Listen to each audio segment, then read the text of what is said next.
Meu irmão, minha irmã, que a graça e a paz do nosso Senhor Jesus seja com cada um de vocês nessa noite, meus queridos. Você pode achar que é da boca para fora, mas eu sempre me emociono quando a gente está aqui e tem essa quantidade de pessoas numa quinta-feira pré-carnaval, né? Não que eu imaginasse que você fosse para Salvador, qualquer coisa parecida com isso. Mas ainda assim, as pessoas já estão, sei lá, o clima está diferente, né? As pessoas já estão viajando, indo para alguns para as praias, outros para um sítio, alguma coisa assim. E você veio aqui. E eu fico muito tranquilo. Se você estivesse aqui por minha causa, eu ia ficar muito nervoso. Mas eu sei que você não está aqui por minha causa. Eu sei que a gente está aqui por causa de Jesus Cristo. E no esforço coletivo, a gente fala sobre a palavra dele com a intenção de ouvi-lo na presença dele, na esperança que isso abençoe nosso coração e a gente continue vivendo nesse mundo a vida que ele pediu para nós. Estou falando isso tudo para te agradecer. Que bom que você está aqui. Eu vou convidar você agora a orar. Uma última coisa. Queria te agradecer, Paulo, meu irmão. Na semana passada você me salvou, compartilhou a palavra aqui. E hoje a gente continua a Gênesis, tá bom? Obrigado, meu irmão, de coração. Vamos orar? Senhor, nós te agradecemos o fato de estarmos aqui mais uma vez. Muito obrigado, Senhor, porque amanhã, na verdade já começou, mas amanhã tantas vozes vão se levantar para cantar tantas coisas. E gente com a vida destruída, gente que vai destruir ainda mais sua vida. E o Senhor nos resgatou e a gente está cantando para o Senhor hoje aqui, Pai. E a gente usa as nossas vozes para dar glória ao Teu nome, para dizer que o Senhor é bom, dizer que o Senhor é grande, e isso enche o nosso coração de alegria. E isso dá sentido à nossa vida, Senhor. Muito obrigado, porque Jesus Cristo, para nós, é a melhor coisa do mundo. E a gente pode viver por Ti, Senhor. Então, nessa noite que a gente vai à Tua palavra, a gente pede que o Senhor seja mais uma vez bondoso conosco, o Senhor nos guie à verdade, nos dê do Teu Espírito, porque a gente precisa ouvir Tua voz, Senhor. Me ajuda, Senhor, nesse momento. Tem misericórdia de mim, Senhor, me sustenta, porque eu preciso do Senhor. Nós oramos em Teu nome. Amém. Meus irmãos, a gente está caminhando há um ano. A gente chegou aqui em São Paulo no dia 9 de fevereiro do ano passado. E a gente estava mais ou menos vindo pela primeira vez na igreja agora, no final de fevereiro. E logo que a gente começou, o pastor Alfredo me pediu para estar aqui nas quintas-feiras, então faz quase um ano que a gente conversa aqui às quintas-feiras. E aí, nessa jornada toda, meus irmãos, minha intenção não é apenas ensinar o texto para você, porque isso é insuficiente. E claro, note, eu não estou dizendo que o texto é insuficiente para você, claro que não. A Bíblia é mais do que suficiente para nos levar à verdade, nos levar a Jesus Cristo. O que eu quero dizer é, o meu trabalho com você é insuficiente se eu só explicar o texto para você. Eu estou tentando dar para você ferramentas para que você seja um estudante da Escritura. Que no momento em que você estiver com a sua leitura, eu vou repetir, eu espero que você esteja lendo a sua Bíblia em casa, tá bom? Eu espero que você esteja tentando ouvir a Deus no seu dia a dia. Mas nesse momento em que você está lá com o texto, eu espero que as ferramentas que a gente está desenvolvendo aqui te ajudem na sua própria tarefa. Então, não basta que você conheça as histórias e saiba aplicá-las à sua vida. Você deve ser capaz de fazer isso sozinho com as novas histórias que você vai lendo e relendo, algumas tendo um encontro de novo, né? E aí, uma das ferramentas principais para qualquer estudo que eu considero consistente nas Escrituras é compreendê-las como um texto corrido. Eu já falei isso para você 1 milhão de vezes. Você tem na sua mão agora um texto que está todo dividido, irmãos. Ele tem um subtítulo, dividindo as pequenas passagens, ele está aí em negrito e ele vai te guiando nessa leitura. E aí também tem uma divisão em versículos e em capítulos, né? E tudo isso é importante, irmãos. Já expliquei para você por quê. Antigamente, quando o texto foi escrito, ele era um rolo. Imagina, o que eu quero dizer é que o material mesmo era complicado. As pessoas guardavam na própria igreja um rolo e aí o dirigente do culto abria e lia uma porção e a igreja ouvia.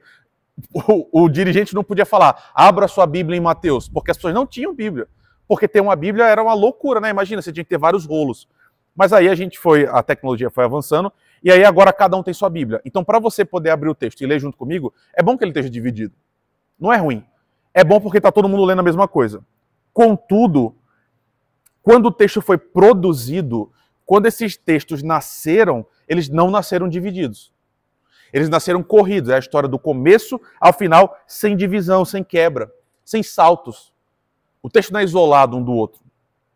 Tudo isso é para lembrar você de uma coisa. A história é uma só, irmãos. Tanto na Escritura, quanto em cada livro específico. Por que eu estou te falando isso? A gente vai hoje para o episódio da Torre de Babel. E você pode isolar o episódio e estudar ele sozinho, separado. Só que fazer isso é perder uma potência enorme que o autor escolheu para colocar nele. Se a gente insere esse texto na história maior, a gente consegue entender melhor e com mais propriedade o que o autor está querendo comunicar para a gente do que se a gente olhasse só Babel isolado e tentasse tirar alguma história para a nossa vida. Estou tentando te mostrar, do primeiro capítulo até o 50, Gênesis está contando uma história só. E ele está progredindo, a história está aprofundando. Então, cada parte vai exercer uma função nesse todo e faz com que a sua mensagem avance, né? Qual é a história? O principal de tudo que a gente viu até aqui é o seguinte: existe um Criador de todas as coisas, Deus. Deus gera, Ele é o princípio formador de tudo. Tudo que existe, existe porque Deus quis que existisse. E se Deus não quer que uma coisa exista, essa coisa não existe. O processo criativo de Deus tem por princípio também um projeto. Deus não só criou todas as coisas, mas criou todas as coisas para funcionar de determinadas formas, em determinadas especificidades. E a intenção de todas as coisas é a felicidade da criação e a glória de Deus. Tudo isso é muito importante, a gente já viu. Deus cria todas as coisas para que as criaturas sejam felizes e que Ele receba a glória. Pois bem, os seres humanos são criados em separado, à imagem e semelhança de Deus, e eles escolhem romper esse projeto inicial. A gente viu isso em Gênesis capítulo 3. O ser humano escolhe ser autônomo. E aí Deus promete, então, a reconciliação dele mesmo com a humanidade através do esmagar da cabeça da serpente. E a gente vê que algum tempo depois a gente tem o primeiro homicídio, Gênesis capítulo 4. No capítulo 6 está tudo destruído. A humanidade é completamente má. Cada um vive a partir do seu próprio coração. E aí Deus decide destruir tudo. Foi o que a gente viu da última vez que a gente conversou. Deus decide destruir tudo por causa da maldade do homem, só que ele preserva uma semente para começar tudo de novo. Deus vai começar o projeto original a partir agora de uma família. Então, irmãos, toda a Bíblia inteira, é a história de como Deus vai fazer para que o ser humano que saiu do jardim por livre vontade volte, para que o ser humano habite de novo com Deus. Então, Deus vai restaurando todas as coisas a esse projeto inicial. Eu quero te posicionar em alguns versículos rápidos para que você entenda melhor ainda o que a gente está falando hoje. Quando o dilúvio acaba, esse evento encapsula uma nova aliança de Deus com o homem. Ele diz: eu nunca mais vou destruir com água todas as coisas. Deus está falando: eu sei que o ser humano é mau, eu sei que o seu coração está inclinado para o mal, e em vez de destruí-lo novamente, eu vou redimir o ser humano. O projeto agora muda. Ele diz: eu vou resgatar o ser humano ao invés de destruí-lo. Então, irmãos, o dilúvio é um novo começo. Por isso que eu estou te falando como é importante olhar para a história toda. Você pode olhar o dilúvio isolado, mas na história, eu quero que você perceba o seguinte: Deus criou tudo certo, caiu, Ele destruiu tudo para começar de novo e tentar fazer as coisas darem certo de novo, através desse processo. Então, num certo sentido, Noé e sua família é um novo Adão, uma nova unidade de família celular para essa história que vai reiniciar esse processo. E aí, nisso, Deus vai repetir para Noé e para os seus filhos uma ordem que ele já deu. Olha aí, Gênesis capítulo 9, versículo 1. Deus abençoou Noé e os seus filhos, dizendo: sejam fecundos, multipliquem-se e encham a terra. Deus está ordenando de novo: gente, eu quero que vocês se multipliquem. E em se multiplicando, eu quero que vocês encham a terra. Essa expressão encher a terra, irmãos, eu imagino que você entende que é se multiplicar, é crescer, mas não só isso. Deus está comunicando para a humanidade agora, através dessa família, o seguinte: eu quero que vocês ocupem a terra inteira. Isso é importante. Eu estou dando para vocês uma terra que é muito maior do que vocês. Eu quero que vocês se multipliquem, sejam fecundos e que vocês preencham a terra inteira. Essa é a ideia. ocupar o ambiente, né? Não é apenas aumentar, mas se espalhar. Essa é a ideia. Se espalhem. Deus está falando, se espalhem. Então, o plano de Deus consiste em que os seres humanos ocupem e desenvolvam a terra. Olha aí no versículo 7 ainda do capítulo 9. Mas sejam fecundos e multipliquem-se e povoem a terra. Multipliquem-se sobre ela. A NVI, se alguém tiver ela aí, no versículo 7, ao invés desse verbo que a gente leu agora na Nova Almeida, o texto diz espalhem-se. Deus está dizendo, se multipliquem e se espalhem sobre a terra. Feita essa recapitulação, vamos ao capítulo 11, que é o objeto da gente hoje. 11, versículo 1. Em toda a terra havia apenas uma língua e uma só maneira de falar.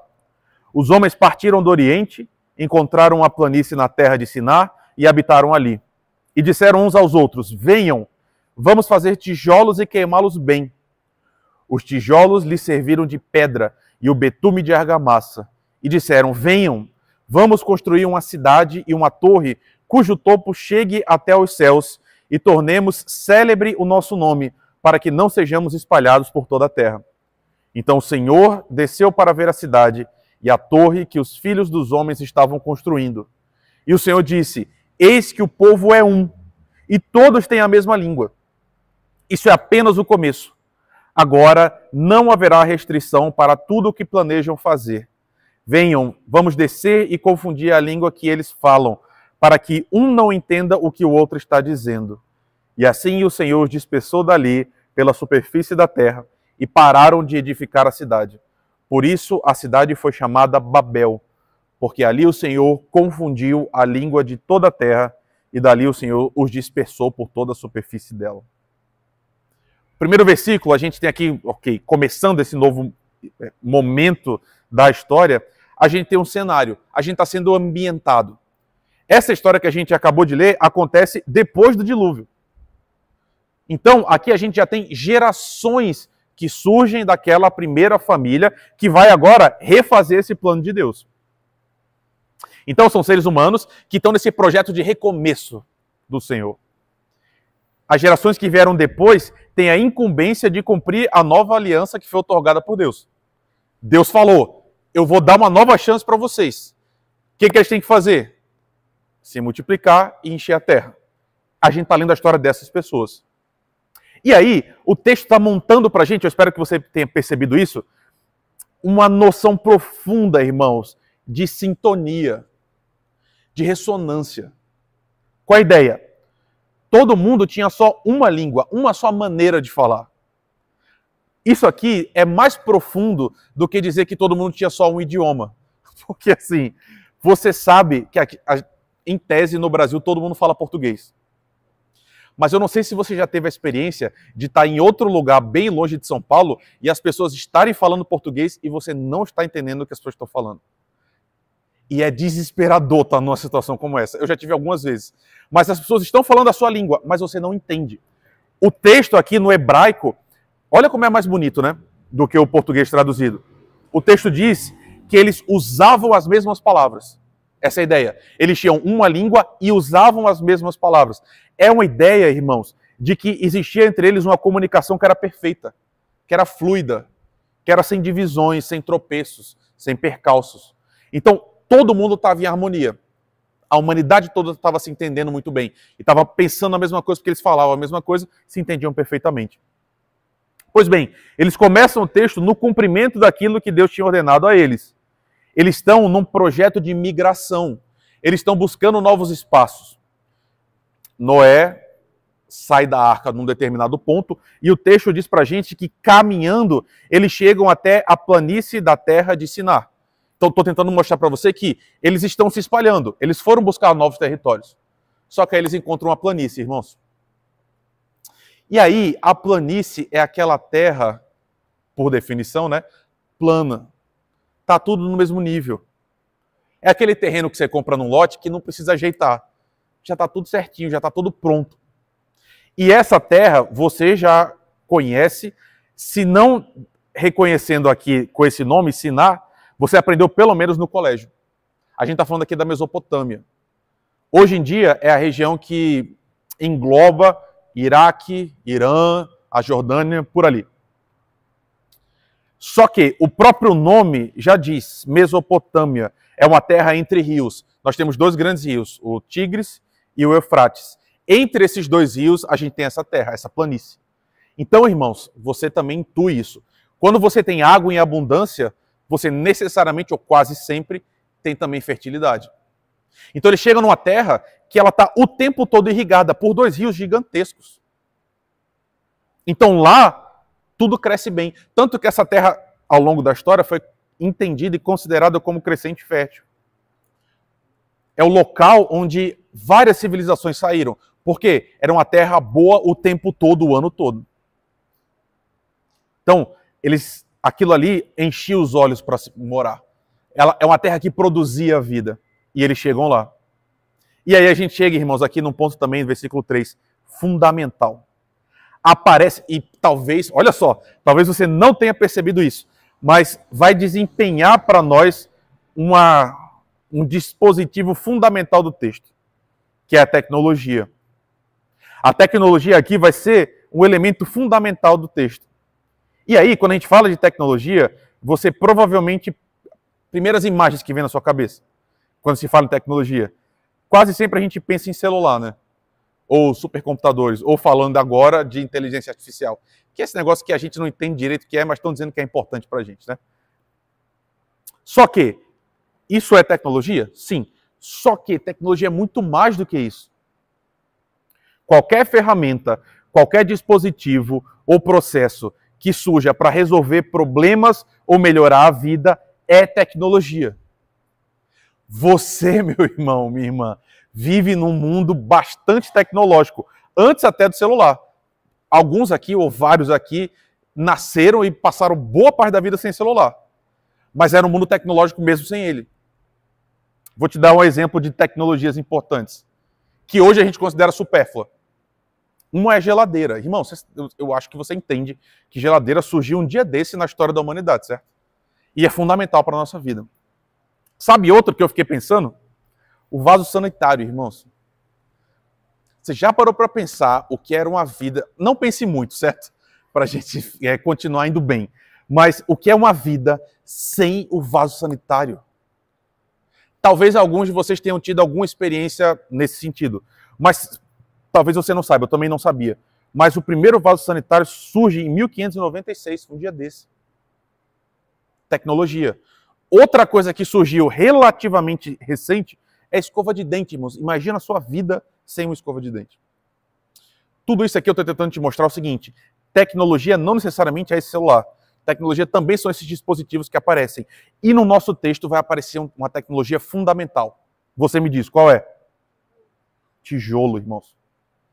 Tijolo. A sua vida pode ser profundamente impactada por uma tecnologia que aos seus olhos é besta, é pequena, mas dão saltos de qualidade de vida gigantescos. E aqui é tijolo. E perceba, quando uma tecnologia surge, ela em si mesma não é neutra. Ela impacta a vida do ser humano. Por quê? A vida vai seguindo um ritmo, a vida é difícil. De repente aparece uma nova tecnologia. O fato da gente conseguir desenvolver isso, dá pra gente a ideia é o seguinte, cara, a gente consegue mudar a nossa vida.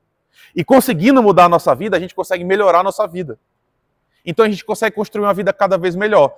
O que vai criando na nossa mente? O que vai ser a vida daqui a um tempo, quando novas tecnologias surgirem? Guarda isso no seu coração. O que eu estou dizendo é, surge uma tecnologia fundamental aqui, tijolos.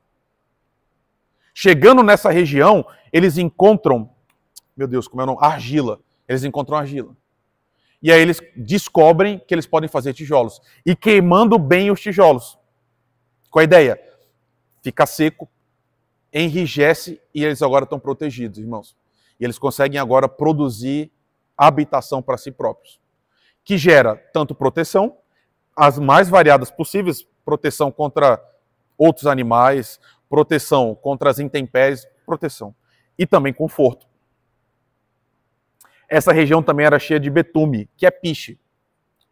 Quase como asfalto, né? Nosso asfalto hoje é muito diferente, claro. Mas é uma matéria-prima que produz união, né? Cola. E aí o texto diz, então, que eles usam tijolos e usam betume. E eles têm uma ideia, vamos construir uma cidade. Até esse momento aqui, irmãos, maravilha. A intenção de Deus era justamente essa. Meu irmão, minha irmã. O plano de Deus não é que a gente ficasse morando num jardim para sempre, certo? Às vezes a gente fala do céu e as pessoas falam assim, no céu eu vou passar o dia inteiro de bobeira, perna para cima, numa praia. Não é exatamente isso, certo, irmãos? O plano de Deus é que a gente desenvolvesse a criação. E isso aqui é desenvolver a criação. Deus deu ao ser humano capacidade de entender essa criação, se apropriar dela, transformá-la para melhor. Não, zero problema com isso. Descobrir como fazer tijolos e usar os tijolos, ótimo. Zero problema. O mundo não é estático, o mundo é dinâmico. Onde é que está o problema, irmãos? O problema está no próximo passo. De novo, aquilo que a tecnologia é capaz de gerar, no coração do ser humano, encontra o pecado. E aí a gente tem uma situação explosiva nesse texto. Por quê? Eles tomam uma série de decisões que está encadeada. A primeira, vamos construir uma cidade. A segunda, vamos colocar nessa cidade uma torre cujo topo suba até os céus. Qual era o objetivo deles? Vamos tornar o nosso nome célebre. Isso aparece no texto, estou falando do versículo 4, tá? E no fim de tudo aparece o objetivo principal deles, né? Para que a gente não seja espalhado sobre a face da terra. Percebe? Percebe porque é importante a história toda, desde o primeiro capítulo até aqui? A tecnologia possibilitou o ressurgimento do pecado, que, como algo acabou de lembrar, é desobedecer francamente a lei de Deus. Que foi que Deus disse? Se multipliquem, espalhem-se sobre a terra. Eles falaram, gente, a gente descobriu como é que a gente faz casa. Vamos fazer várias casas pra gente? E vamos fazer uma torre? E vamos fazer essa torre chegar até os céus? Nunca mais as pessoas vão esquecer nosso nome. E a gente não vai precisar se espalhar mais. E aqui, irmãos, a linguagem não deve desvirtuar a gente, certo? É claro e é patente, eu espero que você saiba disso, que a ideia não era literalmente construir uma torre que chegasse até os céus. É uma linguagem superlativa. Eles não tinham uma ideia, até porque, imagina a tecnologia da época, certo? Construir um prédio hoje já não é simples. Imagina construir uma torre que chega até os céus. Mas o texto está falando do coração dos homens, que é ainda pior. A gente pensa que se fosse literal era pior. Não é. No coração deles, o que eles estão dizendo é o seguinte, vamos construir uma torre que seja a coisa mais espetacular do mundo e que fale sobre a gente. Que essa torre seja o símbolo de quem nós somos. Essa torre era maior no coração deles do que ela seria no exterior. Mas o pecado era o mesmo, irmãos. Não vamos fazer o que Deus ordenou. Vamos fazer exatamente o contrário. Por quê? A nossa intenção é ser o nosso próprio Deus. Por quê? Porque a gente sabe melhor do que Deus o que é melhor para a gente.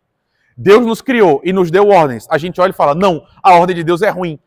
A nossa ordem é melhor. Qual é? Ao invés de se separar, vamos todo mundo se juntar. Estou tentando te mostrar que é o mesmíssimo pecado. É o mesmo orgulho humano lá do jardim. O que Deus falou? Não coma da árvore. Se você comer, você vai morrer, vai ser ruim. O que os humanos escolheram? Vamos ser igual a Deus. Vamos fazer nossas próprias regras. Caímos. Deus destrói tudo, recomeça de novo. O que os humanos estão fazendo? O que Deus diz é ruim.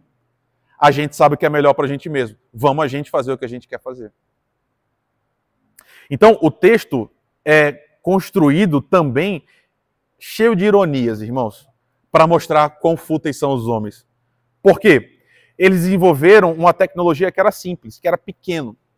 Ainda que mudasse muito a vida deles. E mudou, claro. Mas com uma pequena mudança, eles já viram a si mesmos como deuses. Você entende isso? Agora a gente pode guiar a nossa própria vida. Por quê? Porque a gente sabe fazer tijolo. E aí eles diziam o quê? Vamos fazer uma torre que chegue até os céus. E aí o texto diz pra gente que dos céus, Deus não consegue enxergar nada. Deus precisa descer. Tão pequena era a torre dos homens, que Deus precisa descer para poder enxergar alguma coisa. Esses homens que achavam que ia até o céu, Deus fala assim, não, eu estou longe demais de vocês, vamos descer para ver. Claro, de novo, né? É uma linguagem poética. Versículo 5. Deus precisa descer ao nível dos homens para poder enxergar qualquer coisa que eles estivessem fazendo. O Senhor Deus desceu para ver a cidade e a torre. E aí, Deus constata a intenção dos homens e ele constata também o princípio da execução. Eles já começaram a fazer. Eles colocaram em marcha. Mas o que possibilita que eles façam isso? Deus repete, ele diz, esse povo é um só e ele só tem uma língua. E aqui é mais uma vez o texto tentando mostrar para você, através de uma linguagem muito mais sutil, que todos eles estavam concorrendo para o mesmo pecado. Todos eles estavam dominados pelo mesmo orgulho. Quando Deus fala que eles estão falando a mesma língua, a ideia é, eles falam as mesmas coisas, eles pensam do mesmo jeito. Toda a cidade se juntou para fazer aquilo que era contrário à ordem direta de Deus. Todos os corações afastados. Todo mundo com o mesmo objetivo, com o mesmo projeto. E aí aparece um dito que é meio enigmático, né? Deus fala assim, versículo 6. Não haverá restrição para tudo que eles planejam fazer. Parece que Deus está com medo, né? Tipo, vamos interromper agora, porque senão os homens vão ficar grandes demais e a gente não vai poder parar mais. Não tem nada a ver com isso, irmãos. O que Deus está dizendo é o seguinte, se a gente não fizer nada, se a gente abandoná-los ao próprio coração, eles vão pecar até o final, essa é a ideia. Se a gente não parar esse povo agora, eles vão pecando, pecando, pecando até o fim. Tentando ser seus próprios deuses. Então, a questão não é que os homens iam conseguir criar essa torre perfeita e ter o nome louvado. A questão é, se Deus não intervisse, os homens seguiriam guiados pelos seus próprios corações, o pecado ia dominar completamente o coração deles, e eles viveriam para si próprios. E aí sim, essa existência que é voltada para si próprio, né? E aí seguem as ironias, né? Lá em cima, 2 vezes os homens falam assim, vamos, vamos, venham e vamos, venham e vamos. E aí a Deus diz a mesma coisa agora, né? Venham e vamos. Vamos intervir. E aí Deus usa um expediente estranho, né, irmãos? Inesperado, mas absolutamente eficaz. Ele diz, confundamos a língua. A palavra confundir aqui é misturar, certo? É embaralhar, essa é a ideia. E sabe, irmãos, talvez você nunca tenha pensado sobre isso na perspectiva desse texto. Mas percebe, Deus enxerga o ser humano está fazendo besteira de novo, decidiu de novo ser dono de si mesmo, e aí Deus vai agir. E aí você conhece Deus, você já leu a Bíblia. Muitas vezes a gente espera que Deus faça uma coisa apoteótica, né? Que Deus dê uma manifestação assim claríssima de poder, mande um raio do céu, destrua a torre e fale alguma coisa. Mas muitas vezes Deus desconstrói planos gigantescos fazendo coisas absolutamente simples, coisas bem pequenas. O que Deus fez? Ele impediu que os seres humanos conseguissem se comunicar naquela harmonia original. Rompe-se a harmonia, irmãos. Agora cada um está falando um idioma diferente. E eles não conseguem mais conversar. Os seres humanos perderam essa capacidade básica de se comunicar e, portanto, de conviver também. Fala, minha irmã. Ótima pergunta. Sim. Essa linguagem no livro de Gênesis, especialmente nos primeiros 12 capítulos, que é onde a gente está agora, Deus usa uma linguagem no plural, primeira pessoa do plural, muito provavelmente já mantendo uma semente do que muito lá na frente a gente vai entender que é uma doutrina da Trindade. Deus Pai, Deus Filho, Deus Espírito. É estranho pra gente, mas é como se Deus conversasse entre ele, Deus conversando consigo mesmo. Deus não chama ninguém para ajudá-lo, ninguém mais aparece no texto, mas essa linguagem no plural mostra que Deus está em concílio com ele mesmo. Como se fosse Pai, Filho e Espírito conversando entre si. Dizendo, vamos lá e a gente precisa fazer alguma coisa. E de novo, essa é uma linguagem de acomodação. O que eu quero dizer? O texto está escrito assim porque é assim que a gente consegue entender. Essa ideia de Deus fala assim, vamos lá ver o que está acontecendo. E aí Deus percebe, e depois. Isso é uma linguagem para a gente conseguir entender o ser mais complexo que existe do mundo, que é o nosso Deus. Então, tudo isso daqui é uma forma de comunicar para a gente o que aconteceu, numa linguagem que a gente consiga entender. Que ainda é surpreendente para nós, né? A gente não consegue entender exatamente o que esse texto está dizendo, mas o que a gente sabe cristalino é, Deus decidiu consigo mesmo, a gente precisa fazer alguma coisa. E Deus age sozinho. Por quê? Ele é Deus, Ele manda, é Ele que faz, é Ele que toma ação sempre, do começo ao final da Escritura. Exatamente. Na criação ele diz, né, façamos o homem à nossa imagem e semelhança. Exatamente. O que eu quero mostrar para vocês é o seguinte, o ato de confundir as línguas, na Escritura, é sinônimo de impedir o povo de conviver. Isso está no versículo 8. Olha só. Assim Deus os dispersou. Deus expulsou o povo? Existe energia de Deus para mandar o povo embora? Não. Como Deus dispersou o povo? Confundindo as línguas. Porque agora a gente que fala língua diferente não consegue mais conviver junto. Começa a aparecer os atritos, começa a aparecer os antagonismos, as disputas, os seres humanos desistem e vão embora. Os homens obedecem a Deus agora, né, através dessa ação direta de Deus. E a cidade fica então incompleta. O projeto fica abandonado. E aí o texto diz que agora sim surge o nome da cidade, Babel. Que em hebraico o verbo é muito próximo de confundir. Babel significa confusão no hebraico. No idioma dos caldeus, significa porta de Deus. Lá na frente, a gente vai encontrar Babel de novo, irmãos. Onde? O que é Babel lá na frente na escritura? Oi? Babilônia. Babel é a Babilônia. A cidade dos caldeus. A terrível cidade dos caldeus. Então, entra para a história bíblica maior, para essa grande contação da história de Deus com relação ao seu povo, essa cidade inimiga. A cidade que representa essa intenção do ser humano de construir a sua própria vida. E de dizer, o nosso nome é maior. A gente vai resolver o nosso próprio problema. Nós vamos construir a cidade perfeita. Essa cidade vai reaparecer lá na frente, no período do exílio, como a personificação do mal, dos inimigos de Deus. E no Apocalipse também. Ela reaparece como essa representação final da cidade dos homens, irmãos. E aqui eu estou resgatando uma linguagem de Agostinho, o pastor de Hipona. Existe a cidade dos homens e a cidade de Deus. A cidade que Deus constrói e entrega de presente para nós. É assim desde o Éden. Esse é o projeto. E existe a cidade que a gente quer construir pelas nossas próprias forças. Babel é a primeira representação dela. Então, estou tentando te mostrar que, no fundo, o que a gente tem aqui é a reencenação do Éden. O mesmo pecado, o mesmo princípio.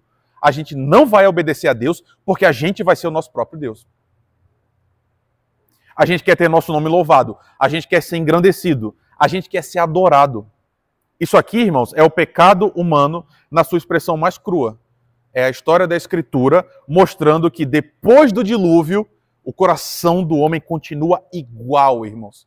Esse processo de recomeço não bastou o dilúvio. Os seres humanos não entenderam, eles estão fazendo a mesma coisa de novo. Fala, meu irmão. E sabe, existe um certo debate, mas eu sou relativamente jovem, certo? Eu acho que eu estou começando a mudar já. Estou começando a sair da juventude e começar a entrar numa fase ali do meião mesmo. Mas isso que o Enio acabou de falar, eu escuto muito de irmãos mais velhos, porque quando a gente é jovem, a gente é muito impetuoso, né? E quando a gente é jovem, na nossa cabeça faz todo sentido. A gente fala, só vamos, e começa a fazer.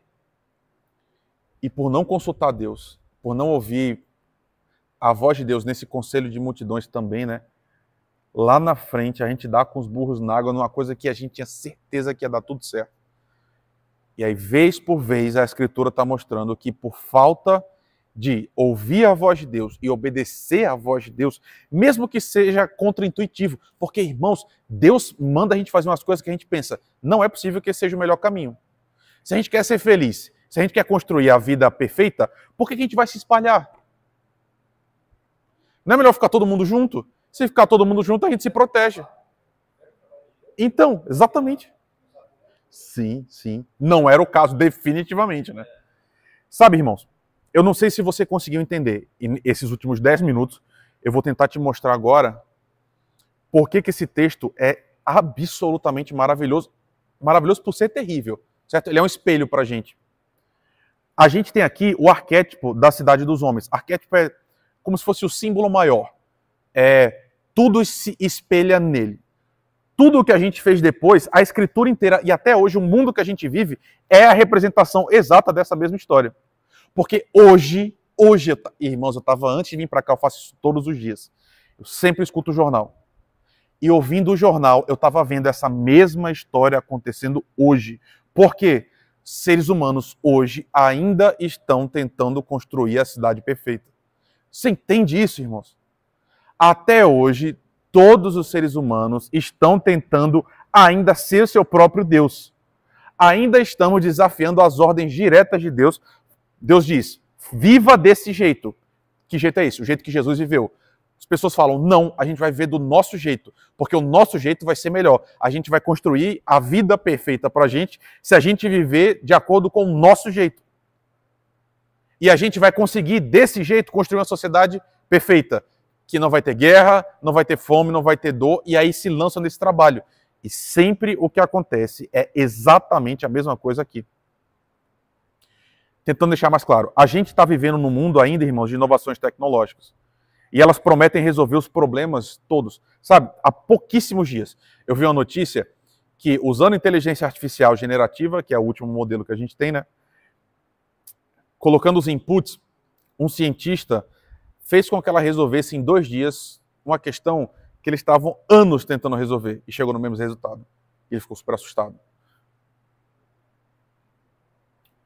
O que dizem pra gente é, a gente está no limite de desvendar o fim das grandes doenças, irmãos. Isso que está sendo prometido. Nós vamos conseguir resolver o câncer. Nós vamos conseguir resolver diabetes. A gente vai criar um sistema de produção de alimentos que vai produzir alimento para todo mundo. A gente vai conseguir vencer essas grandes questões que a gente está, né? E assim, houve um tempo em que a humanidade, no geral, era otimista com essas coisas. Todo mundo estava pensando, daqui a 10 anos vai ser melhor. Esse otimismo arrefeceu. Hoje a gente não tem mais essa noção tão intensa. Mas a sensação no nosso coração ainda é, se a gente quisesse, a gente conseguia. Sabe, irmãos, o que eu quero dizer é o seguinte, há pouquíssimo tempo atrás, por causa da tecnologia, todo mundo dizia, a gente está no limite de resolver os problemas da humanidade todos. E a gente não resolveu. Só que no coração dos homens, a ideia é o seguinte, a gente não resolveu só por causa de política, só porque a gente está brigando. Mas a gente teria a capacidade de resolver. Se todo mundo se juntasse, se a humanidade inteira se unisse num só intento, a gente venceria todos os nossos males e a gente construiria o nosso mundo perfeito, sem Deus. Você entende isso que eu estou te falando? Parece que o que falta só é boa vontade. Parece que o que falta só é a união de todos os povos. Irmãos, esse é o pecado humano na sua essência. É a gente ter a ideia de que nós temos a capacidade de desvendar o mundo, se apropriar dele, resolver os problemas e construir um mundo que é perfeito também. E os seres humanos continuam tentando fazer isso. Às vezes eles guerreiam por causa disso, às vezes eles ficam bilionários por causa disso, mas ainda o que resta no coração deles é essa noção. A gente vai resolver o nosso próprio problema. A gente vai criar a cidade perfeita, a gente não precisa de Deus. E ela, vez por vez, cai, né? Exatamente, é o que eu estou tentando te falar. Exato, claro. Perfeitamente. Perfeitamente, meu irmão. Eu estava ontem, queridos, tem alguns espaços que eu ocupo que são muito distantes da igreja. Gente que tem noções muito diferentes da Escritura. E são pessoas próximas a mim. E a gente estava conversando. E são pessoas que definitivamente são amigos meus, mas que olham para mim e falam assim, cara, como é que você é? Como é que você tem mestrado? Como é que você tem doutorado e ainda acredita em Deus? Essa é a ideia, sabe? Como é que você tem essa cabeça que você tem, você está com a gente e você ainda acredita em Deus? Por quê? A noção de Deus continua sendo para os homens uma noção estúpida. Que é, isso é uma coisa pequena. Quando a gente não conseguia criar uma hidrelétrica e gerar energia, a gente precisava de Deus. Agora a gente não precisa mais. Agora a gente pode criar o nosso mundo. Só que, irmãos, o mundo está melhor. Você olha para o mundo está um pouquinho melhor. Ok, às vezes a gente tem vacina e não fica mais tão doente como ficava no passado. Mas os nossos problemas ainda nos afligem, irmãos. O que eu quero tentar te dizer é o seguinte. Se não ficou claro, eu não sei se eu estou sendo claro hoje, mas eu quero te dizer o seguinte. Meu irmão, minha irmã, o seu coração grita para você que você consegue resolver seus problemas. E que todos nós juntos conseguiríamos resolver todos os nossos problemas. Se nós nos empenhássemos, porque nós temos a capacidade. A Escritura está vez após vez dizendo, isso é mentira. Esse é o pior caminho que a gente pode seguir. Se a gente ficar responsável por resolver nossos próprios problemas, o que vai acontecer para a gente é morte, sempre, o tempo todo, irmãos. Por quê? Aí vem todos os textos depois, né? O nosso coração é enganoso, irmãos. A gente fica dizendo para a gente mesmo que a gente consegue, até o momento em que chega a verdade, nua e crua. A gente nunca consegue criar essa cidade. A gente nunca conseguiu resolver os problemas. O ser humano hoje está sofrendo, e às vezes eu tenho a sensação até que sofre mais do que sofreu alguns anos atrás. A gente está mais isolado, mais afastado, mais sozinho. Noção, né? Última coisa assim, para a gente ir para o fim real. Mas fique pensando, olha como fazia todo sentido, né? A gente tem internet. A internet está no celular de todo mundo. Todo mundo agora tem um celular, ou quase todo mundo. Se a gente criar uma ideia da gente mandar mensagem uns para os outros e fotos, a gente nunca mais vai ficar sozinho. Essa era a promessa. Você vai poder falar com qualquer pessoa a qualquer momento na superfície terrestre. A gente vai resolver o nosso problema. A gente não vai ficar mais sozinho. Irmãos, é isso que acontece. Foi isso que aconteceu. A internet ajudou a gente a ficar mais próximos uns dos outros. Irmãos, vai chegar no Brasil, certo? Talvez não, porque a gente não é tão rico. Mas na Europa hoje existem caixas no supermercado. Não sei se você sabia disso, mas é um caixa para quem quer conversar. Um caixa mais lento. Quem está nesse caixa sabe que vai demorar, mas porque enquanto você está passando suas compras, você vai trocando ideia com o atendente.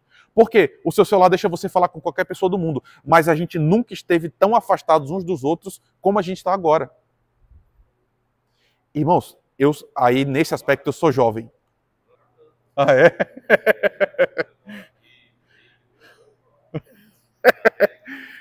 Por quê? Porque está tendo uma epidemia. Olha que loucura. Está tendo uma epidemia de solidão.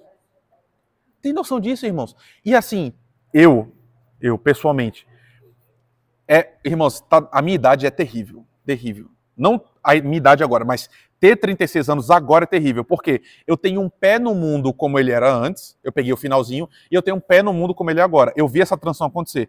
Quando eu era criança, a gente ia para casa da minha avó teve 6 filhos, lá em Natal. Eu tinha, tipo, 30 primos. E a gente tava junto na casa dela toda semana. Então, assim, a gente se falava o tempo todo pelo celular? Não. Eu não conseguia saber a posição exata onde estavam meus primos. Mas toda semana a gente se juntava e conversava. Hoje em dia, as famílias são assim, queridos. É desse jeito. Hoje em dia, chega o Natal, a gente tem que juntar famílias diferentes, porque não dá para ter um Natal só com, sei lá, 3 pessoas. O que eu estou querendo dizer para vocês? É só um micro exemplo de a gente falou, nós vamos resolver nosso problema. E o que a gente fez foi piorar as coisas e a gente está cada vez mais afastado. É isso que eu estou querendo dizer. A gente tem hoje uma medicina super avançada. O que aconteceu? A gente parou de andar, caminhar, né, para resolver as coisas. A gente tem metrô, carro, trem, não sei o que lá. Todo mundo começou a ficar sedentário, galera com 30 anos infartando. A gente não resolve nossos problemas, irmãos. E a nossa mentira é essa. Qual é a mentira especificamente para você? Se você votar na pessoa certa, se o partido certo governar, e às vezes nem é o partido, né? Se o sistema político for melhor, exemplo, tem algumas pessoas que acham que devia voltar para a monarquia. Se o Brasil tivesse um rei, ia resolver. Ou só, devia ser um semipresidencialismo, ou tinha que ser uma ditadura, tem que ser parlamentar. E nisso tá, o que está emperrando nossa vida é o sistema político, irmãos. Pode ser qualquer um. Qualquer um. O nosso pecado ainda vai habitar o centro da nossa experiência. E a gente vai estar afastado de Deus. E por estar afastado de Deus, a vida vai começar a caminhar errado. Qual é a resposta da Escritura, irmãos? E com isso a gente termina, né? Babel está aqui para mostrar que depois do dilúvio, o ser humano voltou a fazer a mesmíssima coisa. O problema é mais interno. O dilúvio não resolveu. Como é que essa história vai ser resolvida? No próximo capítulo, que a gente vai estar, na semana que vem, a gente vai ver o começo dessa resposta mais intensa. Mas, meu irmão, minha irmã, você precisa de uma cidade. E você precisa de uma cidade perfeita. Mas a cidade perfeita não é aquela que a gente constrói que vai até o céu. A cidade perfeita é aquela que vem do céu para nós. E que foi feita não por mãos humanas. A cidade perfeita a gente recebe. A Bíblia, curioso, né? Começa com um jardim e termina com a cidade. E essa cidade que é perfeita, ela vem do céu para nós. E para estar nessa cidade, o seu coração anseia por uma cidade perfeita. O seu coração anseia por justiça. E nessa cidade, a justiça corre pela rua. O seu coração anseia por uma cidade que não seja suja, que não seja violenta. Porque você foi criado para isso. A gente nunca construiu e nunca vai construir essa cidade perfeita. Essa é a história de Babel. Mas existe uma cidade já pronta para você. Só tem uma questão. Para entrar para essa cidade, O que você tem que fazer é exatamente o contrário do que o povo de Babel fez. Deus disse uma coisa, o povo de Babel falou, a gente vai fazer o que a gente quer. Para entrar na cidade, você precisa negar você mesmo todos os dias. Para ser cidadão dessa cidade, você tem que tomar uma cruz. Por quê? O primeiro cidadão dessa cidade morreu numa cruz. Para que você pudesse estar lá junto com ele. Por isso, mais uma vez, e com isso eu vou terminar. Por isso que ler a história separado, se a gente tirasse Babel, a gente podia descolar e ficar falando sobre essas noções também. Mas Babel é muito mais bonita do que isso. Por quê? Nessa história maior, Jesus morreu para que você não precise morar numa cidade que você que fez. A gente está caminhando para uma cidade que não é a gente que constrói. E graças a Deus por isso. A gente precisa de uma igreja que funcione bem. A gente não vai conseguir construir essa igreja, irmãos. Desculpa, a igreja de Bonilha nunca vai ser a igreja que você gostaria que ela fosse. Que eu gostaria que ela fosse. Que a gente precisa que ela seja. Porque desse lado de cá, a gente está ainda fazendo besteira, irmãos. Mas a boa notícia é que a gente está caminhando para uma cidade que ela sim é perfeita. Porque ela foi construída por aquele que morreu e ressuscitou por nós. E você está indo para uma cidade em que nunca mais na sua vida você vai ter que escutar uma propaganda política gratuita. Você não vai ter que ir no colégio votar no ano par, porque nessa cidade ele vai ser o sol da justiça para sempre.